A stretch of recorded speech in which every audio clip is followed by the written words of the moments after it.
तमाम लोग जो आरएसएस के बीजेपी के 6-6 लोग बैठ जाते हैं। तुम्हारी तरह पारिवारिक गुलाम नहीं है। मैं इनसे पूछना चाहता हूं कपिल जी अरे भाई देखिए कपिल तुम भी जवाब देना चाह घर आपके आया कीजिए और बुद्धि को शांति। तुम तो बहुत बड़ा प्रवक्ता। अरे भाई बुद्धि को शांति दीजिए। अरे दिनेश दो इतना बीपी मत बढ़ाइए। तुम्हारे आरएसएस के लोग नहीं जाएंगे बॉर्डर पे लड़ने, बॉर्डर पे सैनिक ही जाएंगे, आरएसएस के लोग नहीं जाएंगे। सरकार की बात, भाजपा की भी कुछ बात बोल लीजिए। कांग्रेस करने के अलावा कुछ नहीं आता आप लोगों को। जो कि कांग्रेस की आवाज है, सरकार क्या कर रही है उसको बोलिए। तिलमिला गया आलोक शर्मा, तिलमिला गया क्योंकि वो पाकिस्तान। हुल्लड़ डिबेट में आपका स्वागत है। कुछ गोदी एंकर इतने बड़े चाटुकार हो चुके हैं कि उनको पता ही नहीं है कि वे पत्रकार हैं या भाजपा के प्रवक्ता। मतलब उनको एंकर कहने में भी शर्म आएगी। किसी भी मुद्दे पर सरकार से ज्यादा विपक्ष को जिम्मेदार ठहरा देते हैं और लगातार सारी गलती विपक्ष की ऐसा दिखाते हैं, जबकि सरकार को इसलिए चुना जाता है ताकि वे विपक्ष की गलती से सीख कर उसमें सुधार कर सके। लेकिन अजीब लोकतंत्र बनता जा रहा है जहाँ सरकार से ज्यादा विपक्ष से सवाल किए जा रहे हैं। खैर, पहलगाम हमले के बाद पूरे देश में आक्रोश है, जबकि कुछ गोदी एंकर सत्ता की चाटुकारिता में कोई कसर नहीं छोड़ रहे। दूसरी तरफ कांग्रेस प्रवक्ता आलोक शर्मा उन गोदी चाटुकारों को धोने में लगे हुए हैं। अंत तक देखिए यह शानदार डिबेट। अमन जी, बीजेपी के ना, बीजेपी को पाकिस्तान का फोबिया हो गया है। जो आदमी सही बात करे सब पाकिस्तानी, मतलब गजब इनका वो हो गया है। मैंने क्या कहा कि जियोपॉलिटिकली जिस तरह से कई देशों ने उनके समर्थन में सामने आए हैं, हमें जियोपॉलिटिकली अपने एफर्ट्स करने चाहिए। इसमें कौन सी दिक्कत हो गई? लेकिन दुर्भाग्य ये है कि अपने सारे फेलियर्स को छुपाने के लिए बस पाकिस्तान पाकिस्तान पाकिस्तान पाकिस्तान करते रहते हैं सारे लोग। ये मैंने जियोपॉलिटिक्स वर्ड भी यूज किया। आपने बड़ी अच्छी बात है आलोक शर्मा जी। क्या क्या स्टेप नहीं सुनिए, रुकिए शाजिया। अजय भाई कहाँ रह रहे हैं आप? बिल्कुल आलोक आलोक आलोक, किस दुनिया में रह रहे भाई आप? अरे भाई, एक तो पहली बात ये मुझे लगता है कि इनको ना तो किसी के नाम पता है और ये लोग केवल पाकिस्तान को कोस के। अरे भाई, मैं यहीं रह रहा हूँ नई दिल्ली में, आपको मिलना हो तो मिल लीजिएगा। मैं वापस जियोपॉलिटिकल जो ऑफिस बंद कर दिया है क्या यार? इंडिया मैं शांत हो जाता हूं भाई, बात खत्म हो जाने दीजिए। अरे नहीं आलोक जी को राहुल गांधी ने और सैम पिट्रोदा ने खुलवाया था कांग्रेस का ऑफिस, वो आपने बंद कर दिया क्या? आलोक जी को बोलने दीजिए, आलोक जी को बोलने दीजिए। देखिए, मुझे लगता है जो राजनीतिक विश्लेषक और तमाम लोग जो आरएसएस के बीजेपी के 6-6 लोग बैठ जाते हैं। अरे तुम्हारी तरह पारिवारिक गुलाम नहीं है। मैं इनसे पूछना चाहता हूं कपिल जी अरे भाई देखिए कपिल आरएसएस वाले भारत के हैं। देश की आवाज है। आरएसएस के आदमी हो रहा है थोड़ी ना है। इंडिया पारिवारिक गुलाम है। 6-6 लोग बैठ जाते हैं। कपिल जी देश की बात कर। सही बात कोई रख ही नहीं पाता है। अपनी बात करें। परस्त तो नहीं है भाई, चीन की गुलाम परस्त तो नहीं है भाई। ठीक है अब आलोक जी को बोल। अरे तुम दबा नहीं सकते आज, समझ गए? ठीक है, ये देश की आवाज है। अच्छा, अरे कपिल जी शांत हो जाए, मैं आलोक जी को पूरा सुन लूं फिर आता हूं आपके पास। आलोक जी बोलिए। अरे नहीं ठीक है। अब ये मेरी मजबूरी है, कपिल जी मेरे साथ स्टूडियो में है। अब मैं स्टूडियो की बात नहीं, मतलब क्या बोलते हैं? अच्छा नहीं ठीक है, आपने आपत्ति दर्ज करा दी। नहीं बाकी मेहमान भी हैं। बंद कर दिया ऑफिस कांग्रेस का। ठीक है, अपनी बारी पे सवाल पूछ लीजिएगा सर, अपनी बारी पे सवाल पूछ लीजिएगा। आलोक जी बोलिए। देखिए, मैं अगर सवाल पूछने पे आऊंगा तो किसी के पास जवाब नहीं मिलेंगे। पूछ लो जवाब। पुलवामा की जांच कहां तक पहुंची है मैं नहीं पूछना चाहता। मैं कपिल जी से नहीं पूछ रहा कि पुलवामा में कौन सी गाड़ी थी। एक भी राजनयिक जो बैठा है जवाब नहीं दे पाएगा यहाँ पर। मैं फिर कहूंगा, मैं नहीं पूछना चाह रहा हूँ, मैं नहीं पूछना चाह रहा हूँ। मैं फिर कह रहा हूँ, ये उत्तेजना अपने घर रख के आया कीजिए। तुम भी जवाब देना चाह रहे हो। घर रख के आया कीजिए और बुद्धि को शांति। तुम तो बहुत बड़े प्रवक्ता। अरे भाई, बुद्धि को शांति दीजिए। अरे एक प्रावधान बता दो चीन से जो बुद्धि को शांति दीजिए कपिल जी। एक बता दो प्रावधान। बुद्धि को शांति दीजिए कपिल जी। जवाब है। अच्छा, जब आपने सवाल नहीं पूछ रहा हूँ, हिम्मत है तो जवाब दो, टालो मत। एक प्रावधान बता दो यार। क्या अमन जी, 5-5 लोग आप भाजपा के बैठा लेते हैं यार, क्या करते हैं? कहां से बिठा लेते हैं? कोई बात नहीं, अभी इन्हीं को बोल तरफ पैसे लेके नहीं बैठता होगा कांग्रेस से। इन्हीं को बोल लेने देते हैं भाई।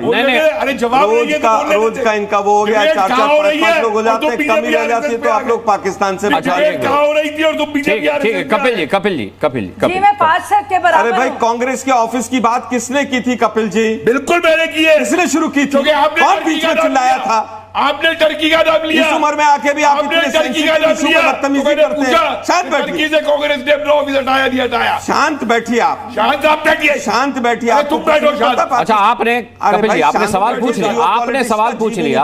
आलोक जी जवाब होगा तो देंगे और नहीं तो अपनी बात करेंगे। आलोक जी करिए। देखिए मैं फिर कहूंगा कि नाजुक दौर है, केवल ये स्टूडियोज में वॉर नहीं लड़ी जानी है। आर्मी हमारी तैयारी कर रही है, सरकार तैयारी कर रही है, हमारा पूरा समर्थन है, हर तरह से समर्थन है। हम तो जानना चाहते हैं मॉक ड्रिल की भी जो डिटेल्स हैं वो जनता नहीं, तक आलोक जी पहुंचे, समर्थन ताकि वो आपका नहीं, effectively हो सके। आलोक जी कांग्रेस के समर्थन का सम्मान किया जाना चाहिए, इसमें कोई दो राय नहीं है। लेकिन आपको नहीं लगता कि आप जैसे जिम्मेदार प्रवक्ताओं की कांग्रेस में कमी है, आप जैसे जिम्मेदार नेताओं की कांग्रेस में कमी है? आपको नहीं लगता कि राहुल गांधी के ये कहने के बाद कि हम सरकार के साथ हैं, कुछ इस तरीके के पोस्ट एक्स पर किए गए, इस तरीके के, मैं दोहराना नहीं चाहता, इस तरीके के बयान दिए गए, स्ट्राइक पर सवाल उठाया गया, इससे कांग्रेस की छवि कुछ इस तरीके की हुई है कि आपके सुर पाकिस्तान से मिलते हैं, या आप जो कहते हैं वो पाकिस्तान प्रमोट करता है सोशल मीडिया पर, इससे कांग्रेस की छवि को नुकसान हुआ है? देखिए मुझे लगता है उस चीज पर व्यक्तिगत तौर पर नहीं जाना चाहिए। जब 26/11 हो रहा था तो मोदी जी वहां पर बाहर खड़े होकर प्रेस कॉन्फ्रेंस कर रहे थे। इनकी प्रवक्ता जो है वो चूड़ियां लेकर बैठी थी। हमने ऐसा कोई काम नहीं किया है। फिर भी अगर कोई पोस्ट ऐसी थी जिसके ऊपर कहीं ना कहीं एक मैसेज पे क्वेश्चन मार्क था, वो पोस्ट भी हमने हटवाई। हमारी तरफ से हमेशा से संवेदनशीलता के साथ बात होगी। हमने कभी नहीं कहा कि एक के बदले 10 सर ले आइए और ये कर दीजिए और वो कर दीजिए। मैं अगर 20 स्टेटमेंट निकालूंगा बीजेपी की तो सबको बहुत दिक्कत होगी। मैंने एक छोटा सा सवाल पूछा था, और पूछा भी नहीं था, मैंने तो मना किया था कि मैं नहीं पूछना चाहता हूं। लेकिन उसके बाद देखिए किस तरह से कपिल जी किस तरह से कंफ्यूज हो गए थे। कंफ्यूज हो गया? कह रहे हैं अरे कि तुम जो करना कंफ्यूज है अरे तो रे से रे। stop अरे तुम कीजिए। कंफ्यूज अब हो, आपने तुम व्यक्तिगत आक्षेप करोगे मैं तो फिर छोड़ोगे कहूंगा। नहीं। तुमसे ज्यादा बड़ा गुलाम कंफ्यूज कोई नहीं है। अरे क्या भाई। कंफ्यूज है ना मेरा बताओ। तुम पे जवाब नहीं है तो तुम कहते हो मैं कंफ्यूज हूं। चीन से मुझे बताओ, चीन से तुम्हारी सकती है, जवाब तो क्या इतना सकती है? बीपी बढ़ा के कहां जाओगे भाई आप? दिनेश दो इतना बीपी मत बढ़ाइए। तुम्हारे आरएसएस के लोग नहीं जाएंगे बॉर्डर पे लड़ने, बॉर्डर पे सैनिक ही जाएंगे। तुम्हारे RSS के लोग नहीं जाएंगे। गाली निकाली थी। ठीक है। क्या बात करते हो तुम? ठीक है, मैं फिर कहूंगा कि आरएसएस के लोग नहीं जाएंगे, सेना ही जाएगी। ठीक है। सेना ही एक- जाएगी। अच्छा शांत हो जाइए, एक बड़ी खबर आ रही है। RSS को तुम्हारा नेहरू परेड में बुलाएगा। ठीक है समझ गए? एक बड़ी खबर, एक बड़ी खबर, इतिहास पढ़ के आया करो। ठीक है। तो शाजिया आपका जवाब, फिर रामकृपाल जी को लाता हूं। तो देखिए आलोक जी, क्योंकि उन्होंने शुरुआत की हमारी वीकनेस के साथ, और उनको बहुत इस बात की फिक्र है कि तुर्की जो है साथ दे रहा है पाकिस्तान का, और फिर सारे सवाल प्रधानमंत्री जी के लिए थे, इसलिए मैंने जवाब दिया। सुनिए, मैं खत्म करने दीजिए। अभी फराज जी ने बहुत रिसर्च की, ये भी कह रहे हैं फराज जी जो है दुनिया भर की बातें कर रहे हैं, ये भी कह रहे हैं कि मैं जिक्र नहीं करूंगा, लेकिन जिक्र कर रहे हैं अपने आप में। चाहे एयर स्ट्राइक्स हो या सर्जिकल स्ट्राइक्स हो, बालाकोट स्ट्राइक्स हो, वो सब जवाब थे उन सारी चीजों का जिन्होंने आपने जो सवाल उठाए। हमने ये भी देखा 26/11 के बाद किस तरह की पॉलिसी पैरालिसिस थी, वो भी एक असलियत है। और हमने देखा किस तरह से भारत की बाकायदा अटैक के बाद क्या देखा था आपने, जिसको मस्कुलर पॉलिसी भी कहा जाता है। आप चुप रहिए। पार्लियामेंट के अटैक के बाद क्या देखा था आपने, वो भी बता दीजिए। चुप बैठे थे, आपको चुप रहना पड़ेगा। आप चुप रहिए भाई साहब। नहीं, आप केवल आलोचना करने के लिए बैठी हैं, हम तो कह रहे हैं पार्लियामेंट। आप आलोचना के अलावा कोई बात नहीं कर रही। मैं नहीं बोल पा रही हूं ऐसे। पार्लियामेंट अटैक के बाद सोचिए ऐसे लोग जो बाकायदा। अच्छा सुनिए, आपका सवाल ले लिया शाजिया ने। और उसके बाद आलोक जी आपका सवाल ले लिया, साथ है, सब हमारे साथ है। आलोक जी आपका सवाल ले लिया शाजिया ने। सुनिए जवाब सुनिए। हाँ। चाइना ओपनली कह रहा है कि हम पाकिस्तान के साथ खड़े हैं। जिन लोगों ने आपको, अरे भाई, और आपकी चाइना से जिंदगी है, मेरी बात का जवाब दो ना। आपकी चाइना से जिंदगी है, जवाब दो ना। सीक्रेट सत्ती का चाइना से क्या है? चाहिए भाई तो जिन पिन बटन दबाता है और यहाँ पे बोलते हो बीजेपी को चाहिए, बीजेपी के प्रवक्ताओं को चाहिए। अरे चुप कर कांग्रेसी। अरे नहीं कपिल जी कपिल जी इस तरीके की भाषा नहीं। कपिल जी अच्छा ठीक है, मैं रामकृपाल जी को लाता हूं। उनके आने से थोड़ा मामला गंभीर हो जाता है। रामकृपाल जी अच्छा ठीक है। रामकृपाल जी वैसे आपको ये अपनी बात को नहीं मुझे अच्छा बात पूरी कर लीजिए, मुझे बोलने दीजिए, मुझे मेरी बात खत्म। बोलिए शाजिया बोलिए। सरकार की बात, भाजपा की भी कुछ बात बोल लीजिए। जो कांग्रेस करने के अलावा कुछ नहीं आता आप लोगों को। सवाल जो कि कांग्रेस की आवाज है, सरकार क्या कर रही है उस पर बोलिए। है इसने चिलमिला गया। आलोक शर्मा तिलमिला गया क्योंकि वो पाकिस्तान परस्त इंसान है और यहाँ पे मैंने तिलमिलाया, इंडिया के पूरे खिलाफ शो बोल में रहा नहीं है। तिलमिलाया इसलिए जरूरी था कि फॉलो अप करना। आदमी और अफजल गुरु के प्रोफेसर कपिल कुमार, अफजल गुरु के शागिर्द, RSS का अफजल गुरु के आशिक आप लोग जो है ना कांग्रेस पार्टी, सुन लीजिए, पार्लियामेंट अटैक की बात ना कीजिए अरे और अफजल आप गुरु सीखिए। को हमने और इस फांसी वक्त कम से चढ़ाया। कम ठीक है। ये जो डोमेस्टिक, अफजल सुन गुरु को लीजिए हमने फांसी आप। चढ़ाया। ओहो, किस तरह से आप फांसी आप लोग नहीं चढ़ा पाए। यासीन मलिक को गले भी लगाया था। तेरे कातिल जिंदा ये भी है, बता दो। कहलवाया। आधी वो बात मत सबसे बोला बड़े करो। कहलवाने वाले वो यासीन मलिक को गले भी लगाया था। वो लोग सबसे बड़े नेता हैं। पहली डेट पे क्या उनको बात बेल कर रहे मिल हैं? गई। अरे यासीन मलिक को गले भी लगाया था, ये नहीं बोलो ना। लीजिए आप, ठीक पूरी है बात बोलो। कि देखिए आलोक शर्मा जी, अच्छी बात है कि दुश्मन के बम और मिसाइल से बचने की ट्रेनिंग देने के लिए मॉक ड्रिल की जा रही है, लेकिन उन दुश्मनों के इरादों से बचने के लिए कैसे मॉक ड्रिल की जाए जो रहते इस देश में हैं, बजाते पाकिस्तान की हैं, जो आस्तीन में सांप की तरह रहते हैं, जिनके दिल में पाकिस्तान बसता है। देखिए, मुझे लगता है कि 11 साल से मोदी जी की सरकार है और अगर पाकिस्तान के आस्तीन के सांप यहाँ पर हैं तो उनको कुचल दिया जाना चाहिए था। अभी तक क्यों है वो मुझे नहीं समझ आया है। बहुत बढ़िया। लेकिन आस्तीन के सांप को कौन पहचानेगा और कौन करेगा, ये काम तो सरकार का है। तो मुझे लगता है तो बीजेपी के प्रवक्ता बेहतर बता सकती हैं कि उनको कैसे कुचला जाएगा। हम उन्हीं को पूरी तरह सुझाव, साथ हैं, उनको भी कुचला जाना आपका चाहिए। सुझाव उन्हीं तक प्रेषित करना चाहता हूं मैं। जरूर, हम तो पूरी तरह से कह रहे हैं कि जो भी शाम दाम दंड भेद जो भी लगाना है, अंदर भी लगाइए, बाहर भी लगाइए, और जिस तरह से भी जियो पॉलिटिक्स हो सके उसको भी संभालिए।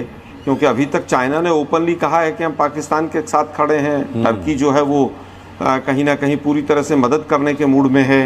और अगर इस तरह से अजरबैजान और तमाम लोग अगर साथ आ रहे हैं तो उस एंगल से जियो पॉलिटिकली भी क्या क्या होना चाहिए ये दीपक वोरा जी बेहतर बता सकते हैं कि क्या करना चाहिए। अभी तो मुझे लगता है कि कल मॉक ड्रिल है, और मॉक ड्रिल है तो कुछ ना कुछ सीरियस सरकार करने जा रही है। और मैं समझता हूं कि देश की जनता भी चाहती है कि केवल आप ट्विटर बंद कर दें और फेसबुक बंद कर दें और उसका अकाउंट और इसका अकाउंट बंद कर दें, उससे जनता इस बार संतुष्ट होने वाली नहीं है। ठीक बात है। इस बार कहीं ना कहीं निर्णायक होना चाहिए, और हम भी यही चाहते हैं एक भारतीय नागरिक होने के नाते। शर्मा ने सवाल उठाया कि भाई पाकिस्तान से ज्यादा ऐसे लोग जिनके दिल में पाकिस्तान बसता है वो हिंदुस्तान में आके ऐसे 11 साल से मोदी जी की सरकार है। लेकिन क्या पाकिस्तान पर एक्शन लेने में देर इसीलिए हो रही है क्योंकि इस समस्या को अब जड़ से खत्म करना है? न केवल हमला पाकिस्तान पर करना है बल्कि उन लोगों पर भी करना है जिनके दिल में पाकिस्तान बसता है, जो खाते हिंदुस्तान की हैं, बजाते पाकिस्तान की हैं। कुछ ऐसा ही मुजाहरा हमने अभी भी देखा जब अजय जी ने अपनी बात को रखा। और मुझे इस बात का बहुत ही अफसोस है कि उन्होंने ये तो बताया कि कौन पाकिस्तान के साथ खड़ा है, और उन्हें तुर्की का जिक्र किया जो ओपनली सपोर्ट में आया है, और अजरबैजान तो दूर की कौड़ी है। और मुझे लगता भी नहीं है कि अजरबैजान इसमें शामिल होगा या शिरकत करने की उसमें इस तरह की योग्यता है या फिर उसकी इच्छा शक्ति है। लेकिन उससे हटकर अगर हमारे भाई कांग्रेस के जो हैं, काश उन्होंने ये बताया होता कि भारत की क्या माइट है, क्या उसके अलायंसेस हैं, चाहे वो अरब लीग के साथ हो या यूनाइटेड नेशंस में उसका जो बाकायदा उसका जो एक रुतबा है, या फिर जितने भी चाहे हमारी अफ्रीकन कंट्रीज के साथ हो, या हमारा यूएस का खुला सपोर्ट हो, या फिर इजराइल का, या फिर ब्राज़ील के साथ, या जापान के साथ, या जो भी हमारे आसियान में हमारी अपनी जगह है। तो एक स्ट्रेटेजिक अलायंसेस जो हमारे पूरे दुनिया भर में हैं और जो हमारी बाकायदा जिसको ऊपर रखा है, काश उन्होंने इसका जिक्र भी किया होता। ऐसे मौके पर आपके पास आपके इस पैनल में इस वक्त कोई पाकिस्तान से नहीं है। लेकिन ये बात सुनकर बड़ा अफसोस हुआ मुझे कि पाकिस्तान की बात रखने के लिए कांग्रेस के प्रवक्ता भी शामिल थे। काश उन्होंने भारत की बात रखी होती तो मुझे कमी जो कोई महसूस करता पाकिस्तान के किसी पैनलिस्ट की, वो कमी महसूस होने नहीं दी। उन्होंने महसूस नहीं होने दी। उन्होंने बल्कि इस बार भी आप देखिए कि बजाय ये कि पाकिस्तान ने किया जो कुछ किया है और उस पूरी टाइमलाइन पर जो भी रहा है हमारा ऐतिहासिक तौर पर, उस पर उसका भी जिक्र नहीं किया, बल्कि उन्होंने जानबूझ के ये कहा कि देखिए किस तरह से पाकिस्तान की मदद हो सकती है और इंडिया क्या कर सकता है। इंडिया ट्विटर के अकाउंट बंद कर देगा, ये कर देगा। तो अब ये बहुत अफसोस की बात है। मुझे उम्मीद नहीं थी एक grand old party of India से ये बात कहना कि ये घर के आपस के जो हमारे रिश्ते हैं भाई, वो तो हमारे घर के रिश्ते हैं ना, उसमें खटास हो सकती है, तलखी हो सकती है इलेक्शंस के दौर पर, लेकिन ये ऐसा मौका, ऐसा नाजुक और संवेदनशील मौका जब हम लोग को बिल्कुल पूरी तरह से एक साथ होकर पूरी दुनिया के सामने अपनी सॉलिडारिटी दिखानी है और अपनी एकजुटता दिखानी है, ऐसे मौके पर हमारी वीकनेस क्या है ये जिक्र करेंगे अजय भाई। ये मैं आप पर्सनली भी कहना चाह रही हूँ और अपनी पार्टी की तरफ से भी और अपने देश की तरफ से कि ये बहुत ही अफसोस। साथियों, भारत और पाकिस्तान के बीच 22 अप्रैल 2025 को कश्मीर के पहलगाम में हुए आतंकी हमले के बाद से तनाव बढ़ा हुआ है। भारत ने आतंकी हमले के बाद पाकिस्तान के खिलाफ कड़ी कार्रवाई करते हुए सिंधु जल संधि को निलंबित कर दिया और साथ ही राजनीतिक संबंध भी कम कर दिए हैं। प्रधानमंत्री नरेंद्र मोदी ने कहा है कि आतंकी हमले का बदला जरूर लिया जाएगा। इस पर अपनी राय में जरूर बताएं। वीडियो पर लाइक कमेंट करना ना भूलें। अगर आप चैनल पर नए हैं तो चैनल को जरूर सब्सक्राइब करें। धन्यवाद।